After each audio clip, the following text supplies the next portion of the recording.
तो हेलो दोस्तों, नमस्कार और स्वागत है आपका आज के हमारे नए वीडियो पे।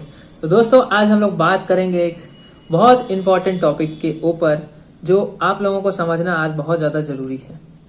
आज इस टॉपिक पे बात मैं इसलिए कर रहा हूँ क्योंकि आप में से बहुत सारे जो सब्सक्राइबर हैं मेरे, वो नीट का तैयारी कर रहे हैं या फिर BAMS, PDS, MBBS के स्टूडेंट हैं या BHMS के स्टूडेंट हैं जो डॉक्टर बन रहे हैं।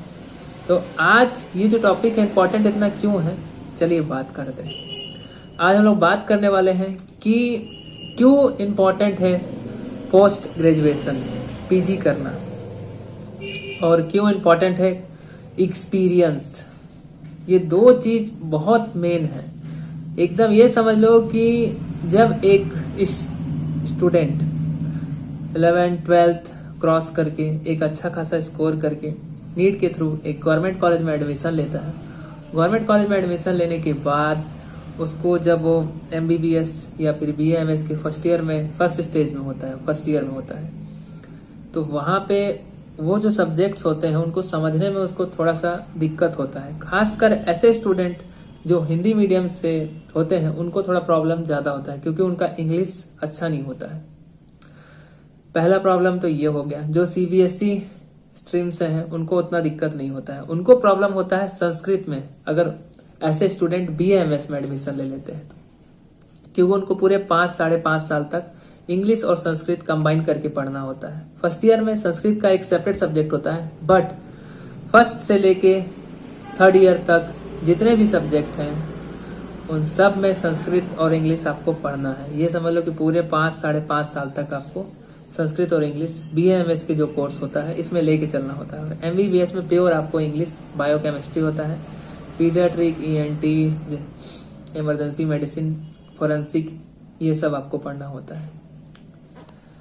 अब एक्सपीरियंस क्यों इम्पोर्टेंट है? एक्सपीरियंस इसलिए इम्पोर्टेंट है कि हमारी एक फ्रेंड है, वो BAMS की है और BAMS के बाद अभी वो फिलहाल जॉब कर रही है।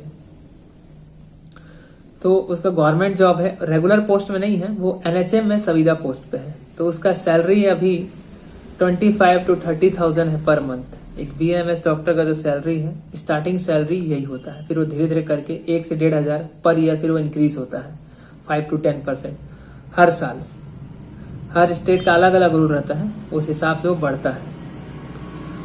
तो स्टार्टिंग सैलरी तो देखा जाए तो ऐसे फिलहाल बहुत कम है, बट वो कर रही है। और साथ में वो हॉस्टल में, जो आदिवासी विभाग का जो हॉस्टल होता है, वहाँ पे भी वो चेक करने के लिए जाती है। वहाँ पे भी जो डॉक्टर्स होते हैं वो कर सकते हैं, ठीक।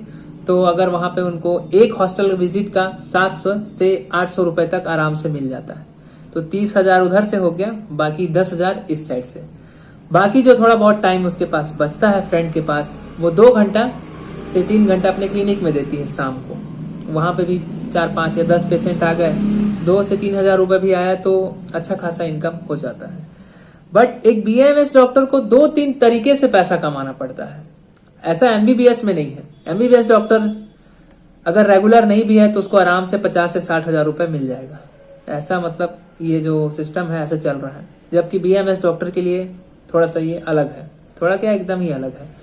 BAMS डॉक्टर जब रेगुलर होंगे तभी उनका जो सैलरी है MBBS डॉक्टर के बराबर हो पाता है। अब बात करते हैं मेन जो टॉपिक है उस पर, एक्सपीरियंस के ऊपर।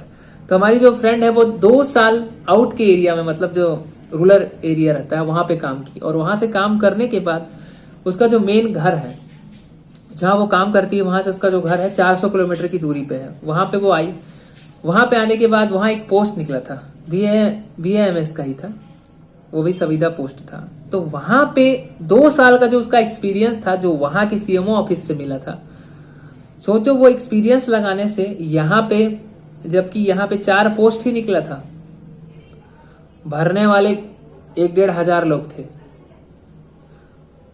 उससे भी ज्यादा ही थे। अब सोचो कि वहां पे जिसके पास एक्सपीरियंस था गवर्नमेंट सेक्टर का, उसको फर्स्ट नंबर पे रखा गया, और आपको बिलीव नहीं होगा उसका सिलेक्शन भी हो गया, और आज वो अपने घर के पास में जॉब कर रही है। पहले वो 500 किलोमीटर दूर थी, आज वो 100 किलोमीटर की दूरी में जॉब कर रही है अपने घर से। तो एक्सपीरियंस बहुत ज्यादा मायने रखता है, प्राइवेट सेक्टर का उतना मायने नहीं रखता है। प्राइवेट सेक्टर का एक्सपीरियंस तब मायने रखता है जब आप बीएएमएस करने के बाद पर्टिकुलर उसी फील्ड में, मतलब आयुर्वेदिक आप अपने क्लिनिक में करोगे बट आप इमरजेंसी ही करना चाहते हो ईएमएस करने के बाद, तब आपका प्राइवेट हॉस्पिटल का जो एक्सपीरियंस है दूसरे हॉस्पिटल में काम आएगा, आपको अच्छा खासा सैलरी दिलाने में। इसलिए आपके पास जब आप किसी हॉस्पिटल में काम करते रहो 6 महीना से साल भर का आपको एक्सपीरियंस जरूर लेना है। जितना लंबा आप काम करोगे उतना ज्यादा आपको एक्सपीरियंस लेना ही है।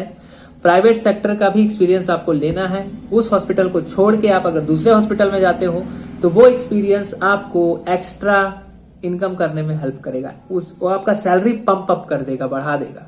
जिस सैलरी पे आप इस हॉस्पिटल में काम कर रहे थे, मान लेते हैं 40,000 रुपए में, तो उस हॉस्पिटल में आपको 60,000 रुपए मिल सकता है। अब बात करते हैं क्वालिफिकेशन के बारे में। क्यों एक्स्ट्रा आपको जो सर्टिफिकेट कोर्स होते हैं, पोस्ट ग्रेजुएशन का जो कोर्स है वो तो आपको करना ही है। वो इसलिए अगर आप MD MS कर लेते हो तो थोड़ा सा प्रायोरिटी बढ़ जाता है। तो ऐसे डॉक्टर्स जो पोस्ट ग्रेजुएशन कंप्लीट किए रहते हैं या फिर EMS कर लेते हैं या फिर DCH या CCH कर लेते हैं, certificate of child health, skin का जो डिप्लोमा होता है ये सब कर लेते हैं, या छार सूत्र का। जब आपके पास एक्स्ट्रा रहेगा क्वालिफिकेशन तब आपके पास एक्स्ट्रा इनकम करने का ट्रिक रहेगा। क्योंकि आपके पास देखो, अगर आपने BMS किया, MD कर लिया तो पोस्ट आया तो आप उसमें भरे और आपका हो जाएगा। क्योंकि MD और MS का सीट बहुत कम है और बहुत कम लोग ही MD और MS कर पाते हैं। ज्यादातर लोग BMS करने के बाद क्लिनिक खोल लेते हैं या फिर प्राइवेट हॉस्पिटल में काम करते हैं या फिर संविदा पोस्ट पे NHM या फिर RBSK में काम कर रहे होते हैं या फिर किसी नर्सिंग होम में काम कर रहे होते हैं अपने घर के आसपास। लास्ट ऑप्शन पतंजलि बच जाता है। पतंजलि में 20-25 हजार रुपए में मंथली काम करते हैं। तो एक्सपीरियंस बहुत मायने रखता है। इसलिए अगर आप गवर्नमेंट सेक्टर में ज्वाइन हुए हो तो 6 महीने का ही अगर आपको एक्सपीरियंस मिल रहा है तो आप बिल्कुल लीजिए। वो एक्सपीरियंस आपका दूसरे जॉब में काम आएगा, आपको फर्स्ट नंबर पे रखा जाएगा, फर्स्ट पायदान पे, और आराम से आपका जॉब सिलेक्शन हो जाएगा। इंटरव्यू और एग्जाम देने के बाद ज्यादा चांसेस रहेंगे आपको नंबर 10 से 15%, 20% आपको नंबर एक्स्ट्रा मिलेगा उसमें, उस एक्सपीरियंस का। और क्वालिफिकेशन भी बहुत ज्यादा जरूरी है, क्योंकि अब वो जमाना चला गया है जो पहले सोचते थे 2010 में, जैसा सोचते थे स्टूडेंट्स कि इस कोर्स को कर लेते हैं उसके बाद जॉब लग जाएगा फिर हो गया। आपको रुकना नहीं है, आपको बढ़ते चले जाना है। आज इस सर्टिफिकेट कोर्स को किए, फिर नेक्स्ट करो, फिर नेक्स्ट, ऐसे करके आपको बढ़ते चले जाना है। जितना ज्यादा एक्सपीरियंस रहेगा आपके पास, एक से एक आयुर्वेदिक विभाग के डॉक्टर्स हैं पूरे ऑल ओवर इंडिया में। हो सके तो जो टॉप 5 के जो डॉक्टर्स हैं उनके पास आप जाओ। ज्यादातर डॉक्टर्स जो सक्सेसफुल डॉक्टर्स हैं ज्यादा, वो कर्नाटक में है, आपके BHU में है, केरला साइड है। वहां के डॉक्टर्स को आप सर्च करो, उनको फॉलो करो, तो आपका जो आगे का जो स्टेप आप रखोगे वो सिक्योर हो जाएगा, रिस्क नहीं रहेगा। क्योंकि ज्यादातर लोगों का कोशिश यही रहता है क्लिनिक खोल लेंगे, ऐसे कर लेंगे, वैसे कर लेंगे। ऐसे में थोड़ा सा रिस्क रहता है। क्योंकि मेरा इस फील्ड में 8 से 10 साल का एक्सपीरियंस है, प्राइवेट हॉस्पिटल के जॉब का और mobile medical unit government job का भी, और प्लस हॉस्टल का भी। तो ये सब एक्सपीरियंस मैं आप लोगों के साथ शेयर कर रहा हूँ। इसलिए आपको रुकना नहीं है, आपको बढ़ते चले जाना है। जितना ज्यादा एक्सपीरियंस हो सके उतना ज्यादा एक्सपीरियंस आपको लेना है। क्वालिफिकेशन को भी नहीं रोकना है। PG कर लिए तो उसके बाद आगे बढ़ते चले जाओ, क्योंकि उसके बाद भी आपके पास एक से बढ़ के एक ऑप्शन आएगा। इंडिया लेवल में, स्टेट लेवल में, वर्ल्ड लेवल में, उसको आपको पकड़ना है। वैसा जो मौका आता है उसको छोड़ना नहीं है। आज का वीडियो बनाने का मेन पर्पज यही था कि आप लोगों को थोड़ा सा नॉलेज दिया जाए। अगर आप BAMS कर रहे हैं, BDS कर रहे हैं या फिर MBBS कर रहे हो, सभी के लिए है जो भी डॉक्टर्स बन रहे हैं। आपको रुकना नहीं है, एक कोर्स करके रुकना मत, क्योंकि बाद में फिर आप पछताओगे। एक जगह क्लिनिक खोल लोगे, फिर आपको लगेगा यार ये कोर्स भी कर लेता तो मैं ऐसा कर सकता था, या इस पेशेंट को भी हैंडल कर सकता था, उस केस को भी हैंडल कर सकता था। क्योंकि मेडिकल फील्ड में बहुत अपार ज्ञान है और पूरा ज्ञान लेने के लिए आपको बहुत ज्यादा मेहनत करना पड़ेगा। और पूरा ज्ञान अगर आप ले भी लेते हो फिर भी कुछ ना कुछ रह जाएगा, क्योंकि ये खत्म तो होगा नहीं। इसलिए नॉलेज लेते रहिए, आगे बढ़ते रहिए। All the best. आज की वीडियो को यहीं पे एंड करते हैं, मिलते हैं नेक्स्ट वीडियो पे। डिस्क्रिप्शन पे इंस्टा का लिंक है, आज का वीडियो बहुत इंपॉर्टेंट है, इस वीडियो को आप पूरा जरूर देखिएगा। आप सभी को दिल से थैंक यू।